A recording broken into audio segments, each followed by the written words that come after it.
Sisters devotional with me today, and today I'll be speaking on how to choose who to marry.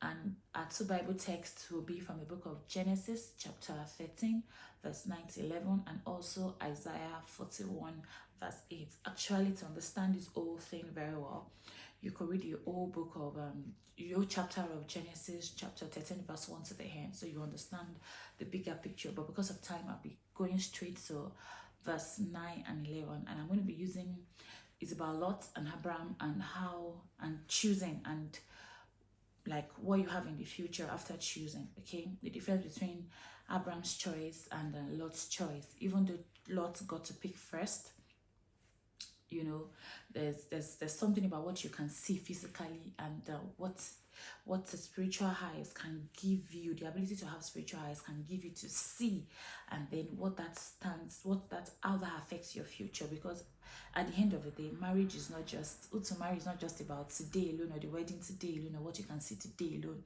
It's about what unfolds as the future comes along. Okay, and having the right spiritual eyes, the right spiritual insight is the best thing anybody can ever have to navigate that decision. Okay, all right. So I'm reading from Genesis 13 verse 9 to 11. So, is not the whole land before thee? Separate thyself, I pray thee, from me. If thou wilt take the left hand, then I will go to the right. Or if thou depart to the right hand, then I'll go to the left. And Lot lifted up his eyes and beheld all the plain of Jordan, that it was well watered everywhere, before the Lord destroyed Sodom and Gomorrah. He didn't know the Lord was going to destroy that place in some years' time. Okay? And even as the garden of the Lord, like the land of Egypt, as thou comest from Zoar. Then Lot chose him all the plain of Jordan, and Lot journeyed east, and they separated themselves the one from the other. And Abraham dwelt in the land of Canaan, and Lot dwelt in the cities of the plain, and pitched his tent towards Sodom. Okay, that is choosing. Okay, we could see from here that Lot chose. He chose because it was well watered everywhere. That was what he saw. But he saw with the physical eyes. He said he lifted up his eyes and beheld all the plain of Jordan, that it was well watered everywhere. Okay, that's the thing about choosing with your physical eyes. You can't know everything. No, God is the owner of our future. He owns tomorrow. He knows tomorrow. Only God knows tomorrow. Okay, and so the people who will do well tomorrow, in who they marry today, are people who have partnered with God to be able to see tomorrow. Because it is wise to partner with the one who sees tomorrow, to be able to make a good choice today, so that tomorrow will be great. Okay, and so that is the summary of today's devotional. Look, the Bible says, our second text, which is in the book of Isaiah 41 verse 8. There it goes. But thou, Israel, art my servant, Jacob, whom I have chosen, the seed of Abraham, my friend. Wow. The Bible says Abraham was God's friend. Look, that was the difference between Lot and Abraham. Abraham was God's friend. There was no part in the Bible when they said Lot was God's friend. In fact, when Lot wanted to choose, he didn't say, "Oh God, help me choose right." We didn't hear he said a quick prayer, like in the case of Abraham's servant. Yes, imagine Abraham's servant had learned that from his master. He said a quick prayer when he wanted to go and get Rebecca. Okay, that God should help him choose, because he understood that the God of his master is ultimately the best person to choose for anyone. The perfect gift comes from the God of his master. Okay, but Lot didn't have that understanding. He chose with his sights.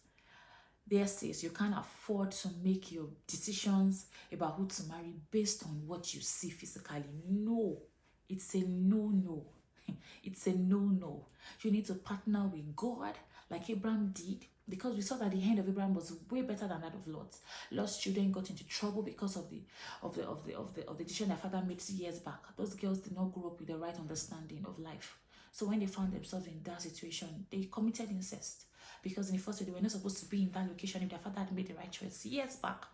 Okay, so that these are things that happen. Generational curses come from our forefathers making the wrong decision. Okay, so how can you correct the wrong made by your forefathers? It's by working with God. It's by being a friend of God, like Abraham. It's by investing in having a quality relationship with God.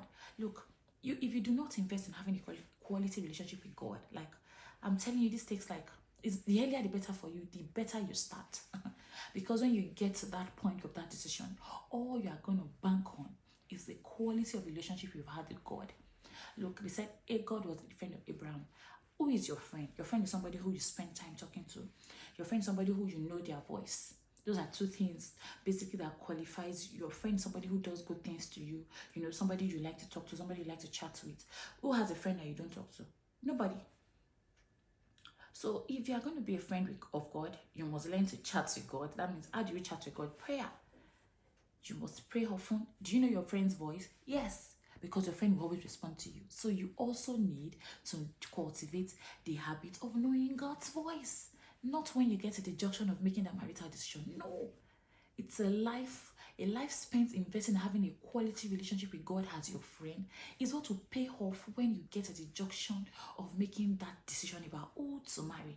Is what you can count on. Is in some years' time.